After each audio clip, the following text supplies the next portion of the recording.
आज सकाळीच केलेली भविष्यवाणी खरी ठरणार असे चिन्ह दिसायला लागलेली आहेत। सकाळीच मी म्हणलं तर की हे जे 6 तारखेला येऊन पोलिसांची परमिशन मागायला जाणार वगैरे ते अभिजित दिपके बोललात ना, हे सगळं कारण याचं आहे की 6 तारखेला परमिशन मागायला जाणार आणि मग ती परमिशन लगेच मिळाली नाही म्हणून आमचा आवाज दाबल्याचा प्रयत्न केला असा कांगावा करणार। आणि हे का खरं ठरेल असं वाटतंय माहिती आहे का तुम्हाला? कारण आत्ता तो जो त्यांचा नवीन स्पोक्सपर्सन आहे कॉक्रोच जनता पार्टीचा दास, कोणते सौरभ दास का काय ते नाव आहे त्याचं, तो पॉलिटिकल जर्नलिस्ट होता, लॉ कव्हर करणारा जर्नलिस्ट होता। तर त्याचा एका जर्नलिस्टनं आज एक इंटरव्ह्यू घेतला आणि त्याला विचारलं की बाबा तुम्हाला जर 6 तारखेला प्रोटेस्ट करायचा होता तर तुम्ही परमिशन आधी का नाही घेतली? कारण नियमानुसार तुम्ही ती कमीत कमी 7 दिवस आधी परमिशन घेणं गरजेचं आहे। मग तुम्ही अगदी 6 तारखेला जाऊन मागितली तरी परमिशन लगेच कशी मिळेल? तर त्याचं असं पहिलं उत्तर असं होतं की म्हणे मग आधी गेलो असतो तर काय आम्हाला परमिशन मिळाली असती का?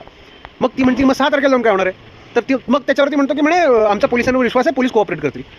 पोलिसांना 7 दिवसाची जी मुभा लागते, मुदत लागते पोलिसांनी सांगितलेली, त्याचं कारण असं आहे की तुम्ही जेव्हा जंतर मंतरवरती प्रोटेस्ट करायला जाता तेव्हा त्याची तुम्ही परमिशन मागता तेव्हा तुम्ही त्याचे डिटेल्स देता की कोण येणार आहे, कुठून येणार आहे, जेणेकरून ट्रॅफिकवरती लोकांच्या जे प्रोटेस्टमध्ये सहभागी नाही होणार आहेत त्या लोकांच्या जनजीवनावरती काय परिणाम होऊ शकतो याचा अभ्यास करण्यासाठी त्या पोलिसांना वेळ मिळतो, जेणेकरून कुणालाही दुसऱ्यांना त्रास होणार नाही आणि तुम्हाला प्रोटेस्ट करता येईल, आंदोलन करता येईल, हे दोन्ही साध्य करता येतं।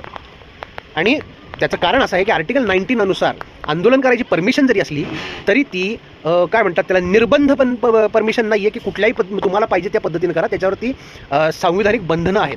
त्यापैकीच हे महत्त्वाचं बंधन आहे म्हणजे 7 दिवस आधी तुम्हाला नोटीस द्यायला लागते, अर्ज द्यायला लागतो पोलिसांना आणि मग त्याच्यानंतर पोलीस त्याची परमिशन देतात। आणि हे करणं योग्य आहे असं सुप्रीम कोर्टानं पण सांगितलेलं आहे। म्हणजे आपण जो भविष्यवाणी केलं नाही का, आजच व्हिडिओ टाकला तर 5 जून आहे आज सांगून,